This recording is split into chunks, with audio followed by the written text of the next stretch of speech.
ওই ভারতের সিরিয়ালের কারণে আমাদের মা বোনটা নষ্ট হয়ে গেছে। যদি জিজ্ঞাসা করেন ওদেরকে যায় যে কয়েকটা ওইটাকে কি বলে আমি নিজেও বুঝি না, সিরিয়ালের নাম বলেন, তাইলে দেখবেন সুন্দর করে বলবে স্টার জলসা, জি বাংলা, যা আছে সবই বলতে পারবে। হ্যাঁ, সেটা আপনি আমি পারবো না, আমাদের মা বোনটা পারবে। ওই সিরিয়ালের কারণে মা বোনটা আজকে গলায় রশি ঝোলাচ্ছে, ওই সিরিয়ালের কারণে আজকে সমাজে অশ্লীলতা, ওই সিরিয়ালের কারণে ডিভোর্সের সংখ্যা বেড়েছে, ডিভোর্সের সংখ্যা। মানতে পারেননি আমার কথাটা? ওই সিরিয়াল আমাদেরকে শিক্ষা দেয়, আমাদের বাংলাদেশকে ধ্বংস করার জন্য ওই সিরিয়াল শিক্ষা দেয়। ওইটা কিয়ামতের আলামত। কিয়ামতের আগ মুহূর্তে এরকম কত পরিস্থিতি দেখবেন আপনি, আমি তো হয়তো একটু কমই দেখলাম। গাছ আছে না, গাছপালা, গাছপালা মানুষের সাথে মানুষের মতো কথা বলবে কিয়ামতের আগে, মানুষের সাথে মানুষের মতো কথা বলবে। আপনার ঘরের গবাদি বাছুরগুলা, গবাদি পশুগুলা আপনার সাথে মানুষের মতো কথা বলবে। আপনার হাতে যে বেত্রাঘাত করার জন্য হাতে বেত থাকবে, ওইটার একটা অংশ আপনার সাথে কথা বলবে, মানুষের মতো কথা বলতে থাকবে, ওই বেত কথা বলবে। আপনি হাতে কি নেবেন, কাপ হাতে নেবেন, ওইটা আপনার সাথে কথা বলবে। আমাকে হাতে নিলি তো নিমল কেমন কইরা? আপনাদের কাছে কল্পনা মনে হচ্ছে না? উলামায়ে কেরামদেরকে জিজ্ঞাসা করেন, ওইটা কিয়ামতের আলামত, ওইটা কিয়ামতের আলামত। আর একটা কথা মনে রাখেন, আপনারা ভাবতে পারেন যে হুজুর কিয়ামত কি অত তাড়াতাড়ি আসবে নাকি? হ্যাঁ, অত তাড়াতাড়ি আসবে নাকি? সেখানের মধ্যে আপনাদের উদ্দেশ্যে যদি কথা বলে, কিয়ামত খুবই কাছে, আল কিয়ামাতু কারিবুন, এতটা কাছে কিয়ামত যেখানে আল্লাহ বলছেন লাআল্লা গাদান, হয়তো আগামী কালকে কিয়ামতটা হয়ে যাবে। কারণ কিয়ামতের সর্বপ্রথম আলামত আল্লাহর রাসূলের দুনিয়ায় আগমন, আল্লাহর রাসূল দুনিয়ায় আসবে, ওইটা কিয়ামতের সর্বপ্রথম আলামত। আল্লাহর রাসূলের ওফাত হওয়া, ওইটা কিয়ামতের আলামত। আল্লাহর রাসূলের নবুয়তি পাওয়া, ওইটা কিয়ামতের আলামত। আল্লাহর রাসূল দুনিয়ায় আসছেন মানে কিয়ামত অতি নিকটে, অতি কাছে হয়ে গেছে। তবে জানি না ওই কিয়ামতটা কবে হবে। আলামত তো অনেকটাই বাকি আছে কিয়ামতের, কিন্তু ওই কিয়ামতটা কবে হবে, কখন হবে, সেটা কিন্তু কেউই জানে না। এটা এখনো সামনেও আমরা আলামতটা পাইতে পারি, আগামী কালকেও পাইতে পারি, বড় বড় আলামতও পাইতে পারি। আর ছোট আলামত তো আমরা পাইয়ে গেছি অলরেডি, অনেক আলামত পেয়ে গেছি। ৮৬টা আলামত তো শেষ হয়ে গেছে, তারপরে ১২টা আলামত আছে। ওইগুলা কিয়ামতের বড় আলামতের আগে হবে নাকি পরে হবে সেটা কেউ জানে না। ওই ১২টা আলামতের মধ্যে শুধু বিজয় আর বিজয়, মুসলমানদের বিজয়। ইন্না ফাতাহনা লাকা ফাতহাম মুবিনা। হায়, ওই ১২টা আলামত শুধু সুসংবাদ। তবে আমার মতে হচ্ছে ওই ১২টা আলামত এখন আমরা পাবো না, এখন একটু মায়ের খাইতে হবে, আমাদেরকে একটু মায়ের খাইতে হবে। কিয়ামতের আগে দলে দলে মানুষজন মুসলমান হবে, দলে দলে। আপনারা বলুন তো, তাবলীগের কারণে, তাদের প্রচেষ্টায় মানুষজন দলে দলে আফ্রিকার জঙ্গলের মতো জায়গা, যেখানের মধ্যে কোনো মুসলমানের অস্তিত্ব নাই, যেখানের মধ্যে কোনো মুসলমান যাইতে পারে না, সেখানেও তাবলীগের প্রচেষ্টার কারণে দলে দলে মুসলমান হচ্ছে, দলে দলে। তাই আমাদের সমাজে সব ধরনের মুসলমানের দরকার আছে না নাই? আমরা কারো বিরোধিতা করার দরকার নাই। আমার তো একটা কথা হচ্ছে, মুসলমান যে দলেরই হয় না কেন, তার কালেমা যদি একটা হয়, লা ইলাহা ইল্লাল্লাহু মুহাম্মাদুর রাসূলুল্লাহ, সকলে বলুন না সাল্লাল্লাহু আলাইহি ওয়াসাল্লাম, একটা কালিমা যদি আমাদের হয়, তাহলে ওই কালিমার দ্বারা যদি আপনি আমি দুনিয়ায় থেকে থাকি, আমাদের পতাকা যদি একটাই হয়, আমাদের কোরআন যদি একটাই হয়, আমাদের হাদিস যদি আল্লাহর রাসূলের হাদিস হয়, আমাদের সাহাবী যদি সাহাবায়ে কেরামটা হয় নিষ্পাপ, তাইলে এদেরকে যদি আপনি আমি মানি, এত দল দেখার বিষয় না। সে যে দলেরই হোক না কেন আমাদের ভাই, আপনার ভাই। হ্যাঁ, এখন যে দলেরই হোক না কেন আমাদের ভাই। আমি তো বলি আমাদের পৃথক হওয়ার কোনো পথ নাই, কোনো রাস্তা নাই। যদি আপনি আমি পৃথক হয়ে যাই, যদি আপনি আমি আলাদা হয়ে যাই, তাহলে আল্লাহর রাসূল যেটা বলছেন, কিয়ামতের আগ মুহূর্তে মুসলমানরা মায়ের খাইবে। আলাদা হওয়ার কারণেই মায়ের খাইবে, একমাত্র আলাদা হওয়ার কারণে। আপনি আমি আলাদা হয়ে যাই, দল ভিন্ন করে ফেলি, আয়ে সুন্নি ওয়াহাবি নিয়ে মারামারি করে। হ্যাঁ, এগুলা করা আমার মতে অন্তত উচিত না। কেননা হচ্ছে কিসের সুন্নি আর কিসের ওয়াহাবি, কিসের কওমি, কিসের ফেরকাবাজি। যে দলই যে করে না কেন, আমরা প্রত্যেককে কাছে টেনে নিতে চাই। কারণ আমরা যখন একত্রিত হয়ে যাব, 10টা লাঠি যখন একসাথে হয়ে যাবে, ভারতের মতো শক্তি কোনোদিন আমাদের উপরে হামলা করতে পারবে না। কথা বলেন, ওই ভারত আমাদের উপর নির্যাতন করার জন্য চেষ্টা করছে, কিন্তু আল্লাহর রাসূলের হাদিস হচ্ছে হিন্দুস্তান থেকে মুসলমানদের বিজয়টা শুরু হয়ে যাবে। আল্লাহু আকবার বলেন। ওই হিন্দুস্তান থেকে আমাদের মুসলমানদের বিজয় শুরু হবে। তাহলে ভারতকেই তো হিন্দুস্তান বলা হয়েছে, কি বলেন? ওই ভারত আমাদের উপর যত আক্রমণ চালায় না কেন আমাদের কোনো অসুবিধা নাই, বিজয় আমাদেরই হবে ইনশাআল্লাহ। চিৎকার দিয়ে বলেন ইনশাআল্লাহ। ওই কিয়ামতের আগ মুহূর্তে এদের ষড়যন্ত্রগুলো বাড়তে থাকবে, বাড়তেছে তো। মুসলমানদের ধাক্কা দিয়ে, বিজেপিকে ধাক্কা দিয়ে বাংলাদেশে ঢোকার চেষ্টা করে। আরে ঢুইকা দেখ না, আমাদের ব্রাহ্মণবাড়িয়ার মুসলমানের যে তেজ, ইমানের যে পাওয়ার, ব্রাহ্মণবাড়িয়া পাড়ি দিতে পারবে না, কি বলেন?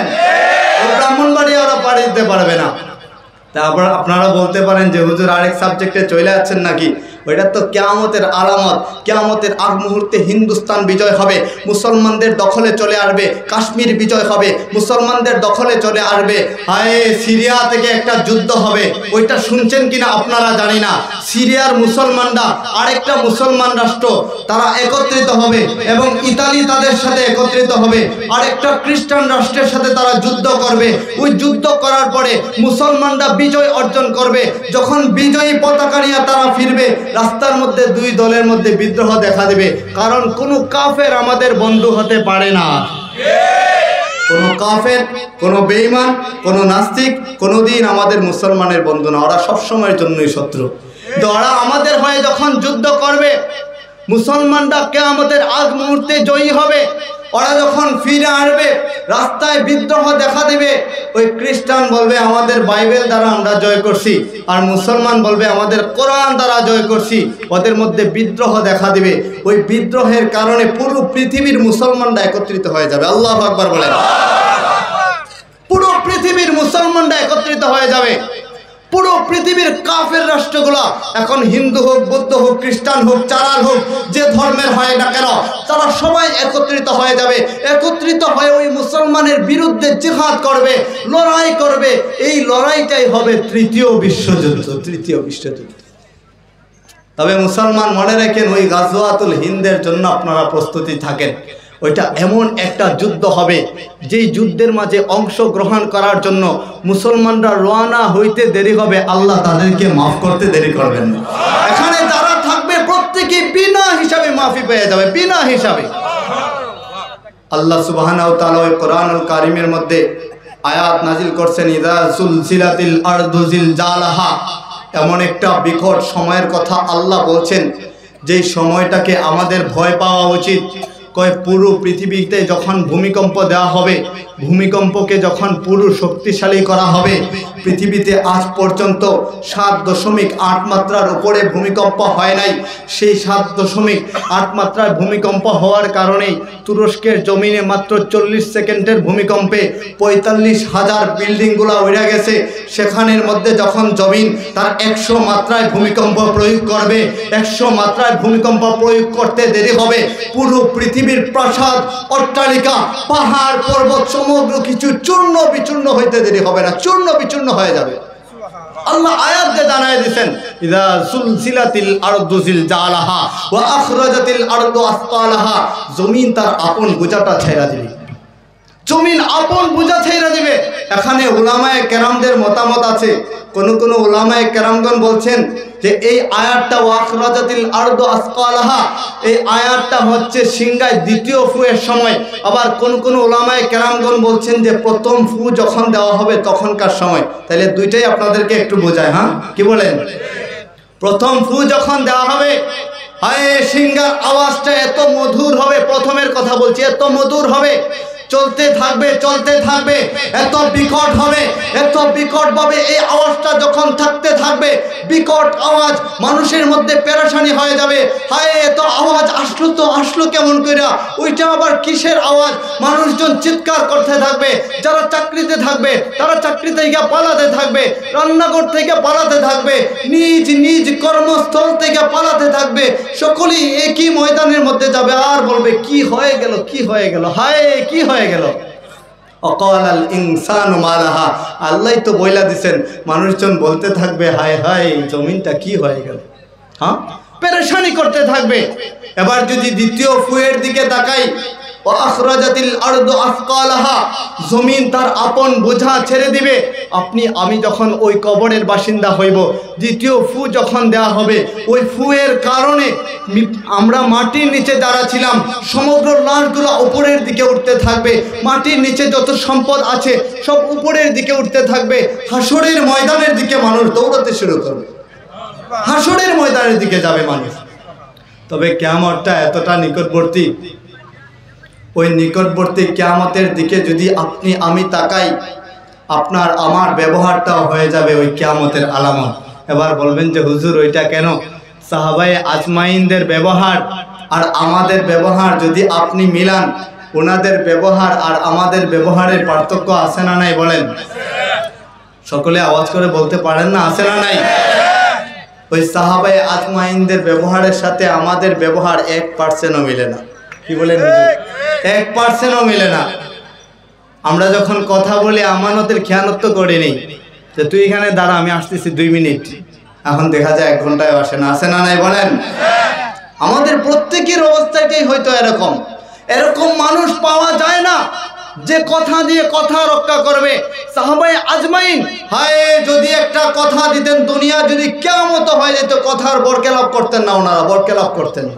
তাইলে আপনি আমি তো ওই কিয়ামতের আলামত। আপনার আমার চলাফেরা, আপনার আমার পোশাক আশাক, এই সব কিছুই কিয়ামতের আলামত। ওই কিয়ামতের আগ মুহূর্তে মানুষজন অন্যরকম ব্যবহার করতে থাকবে। বাবাকে সঠিক বইলা মানবে না, বাবার কমান্ড মানবে না, মায়ের কমান্ড মানবে না, চাচার কমান্ড মানবে না, চাচাকে শ্রদ্ধা করবে না, দাদাকে শ্রদ্ধা করবে না, বড়দেরকে শ্রদ্ধা করবে না, ছোটদেরকে স্নেহ করবে না। আমাদের সমাজ ওইরকমটাই তো চলছে, বলেন? ওইরকমটাই তো চলছে। পাশ দিয়ে অতিক্রম করে চলে যায়, হায় সালাম তার জবান থেকে বের হয় না। এখন বলবেন যে ছোট বাচ্চা তো আগে সালাম দিবে। আমি বলবো বুড়া বাবারা, আপনারা আগে সালাম দিলে অসুবিধা কোথায়? যদি অহংকার ভিতরে চলে আসে আপনাদের, আমি বৃদ্ধ হইছি, আমি ওর চাচার বয়সে, আম্মুর রাজুলি সিনু আবিহি, তাহলে আমি সালাম আগে দেই তো দেই কেমন করে? আল্লাহর রাসূল বলছেন আগে সালাম তোমার জন্য জান্নাতটা আগে, আগে সালাম তোমার জন্য 100 নেকি আগে। তাইলে আমাদের সমাজের বড়রা যদি এরকম হয়, ছোটরা তো শিখবেই। হ্যাঁ, আমরা সালাম না দিলে ছোটরা দিবে না। আমরা সিগারেট খেয়ে তাহলে ছোটরা তো শিখবেই। বাচ্চা যারা আছে, বাচ্চা 1 বছর 2 বছর 3 বছর 4 বছরের ভিতরে আপনি যা করবেন বাচ্চারা তাই শিখবে। ওই কিয়ামতের আগ মুহূর্তে মানুষজন বাচ্চাদের সামনে মোবাইল টিপাটিপি করবে, বাচ্চাদের সামনে। ভুল বললাম? বলেন ভুল বললাম? করেন না আপনারা? বাচ্চারা মোবাইল না পাইলে কান্না করতে করতে শেষ, মোবাইল সামনে আসতে দেরি, কান্না থামাতে দেরি করেন। তাইলে শিক্ষাটা কে দিয়ে তুলে বলেন? সন্ত্রাসী কে বানায় বলেন? চিৎকার দিয়ে বলেন, কে বানায় সন্ত্রাসী? জঙ্গিবাদী কে বানায় বলেন? আজ পর্যন্ত কি দেখাচ্ছেন কোন মাদ্রাসার ছাত্র জঙ্গিবাদী? বলেন না, চিৎকার দিয়ে আওয়াজ করে বলেন না। কোন মাদ্রাসার ছাত্রের হাতে অস্ত্র দেখেছেন? কিয়ামতের আগ মুহূর্তে আল্লাহর রাসূল সাল্লাল্লাহু আলাইহি ওয়াসাল্লাম বইলা গেছেন, তোমরা একটু মাদ্রাসার ছাত্রদের দিকে তাকায় দেখো, ওলামায়ে কেরামদের দিকে তাকায় দেখো, ওদের থেকে শিক্ষা গ্রহণ করো। যদি আপনি আমি তাকায় দেখি, তাহলে ভালো মানুষ খুঁজে পাওয়া যায় না, ইসলামপন্থী খুঁজে পাওয়া যায় না, 5 ওয়াক্ত নামাজি পাওয়া যায় না, গত 1 মাস 1 ওয়াক্ত নামাজ কাজা হয় নাই ওই রকম মানুষ পাওয়া যায় না। তবে পাওয়া যায়, হুজুররাই পাওয়া যায়। হ্যাঁ, কি বলেন?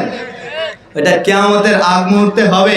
মানুষজন বয়ান শুনবে ঠিকই, কয় বয়ান শোনার সময় ওরা মনে করবে আজকে থেকে আর কোনোদিন নামাজ ছাড়বো না, আজকে থেকে কোনোদিন অন্যায় কাজ করব না। কিন্তু বয়ান থেকে যাইতে দেরি হবে, রাতের বেলা গভীর রাত কইরা ঘুমাবে, অনেক ক্লান্ত, ফজরের নামাজ খুব কমই মানুষে পড়বে। কি বলেন?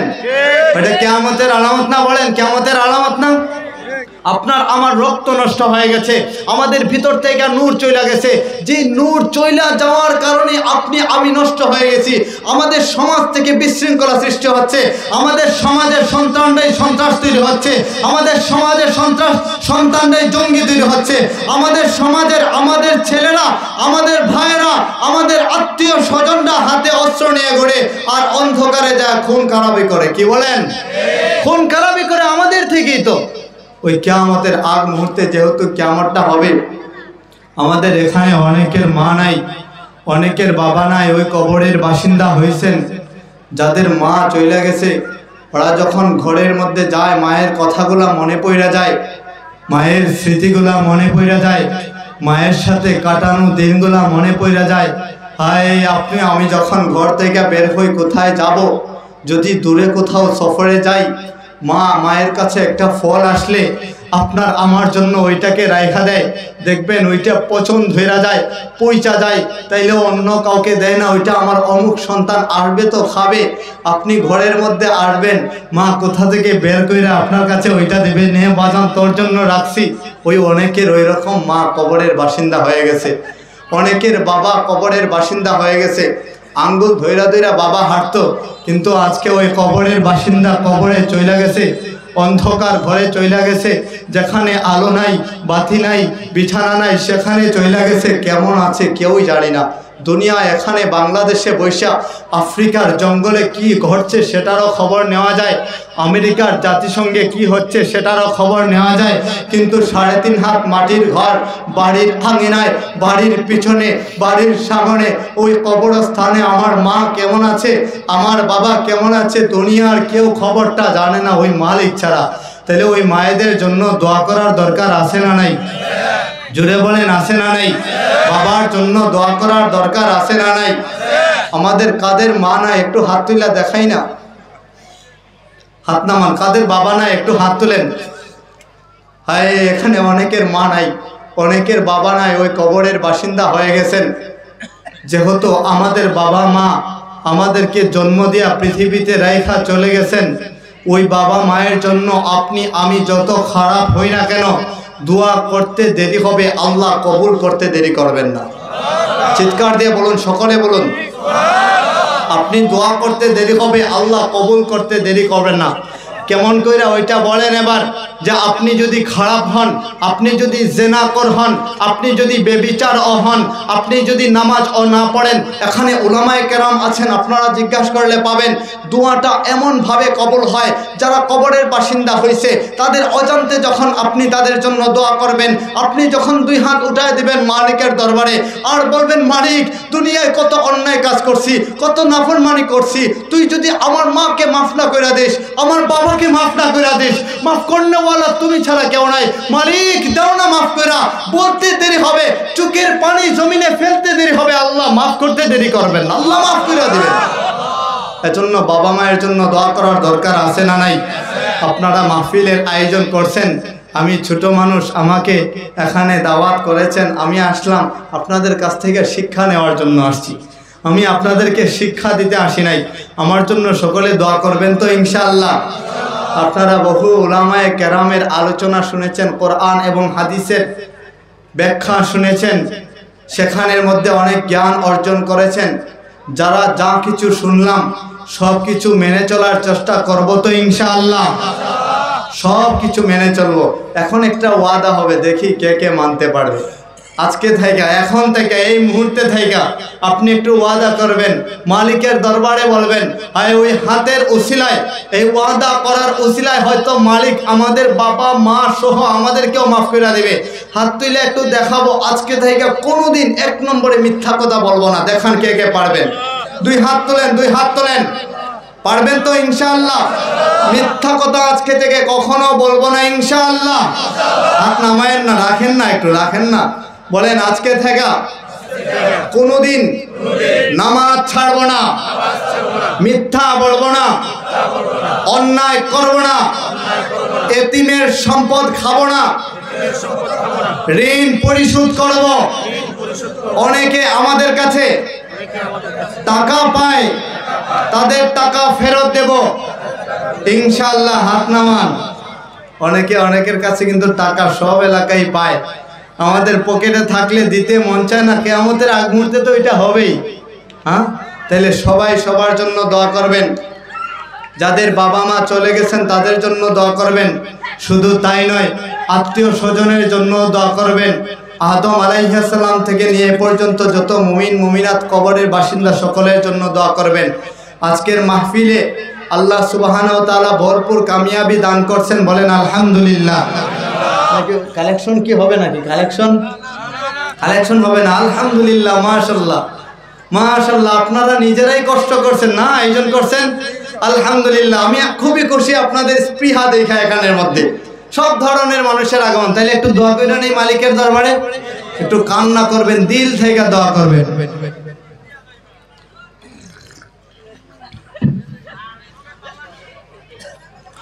আলহামদুলিল্লাহ রব্বানা যালামনা আনফুসানা ওয়া ইল্লাম তাগফির লানা ওয়া তারহামনা লানাকুনান্না মিনাল খাসিরিন। ربنا آتنا في الدنيا حسنة وفي الآخرة حسنة وقنا عذاب النار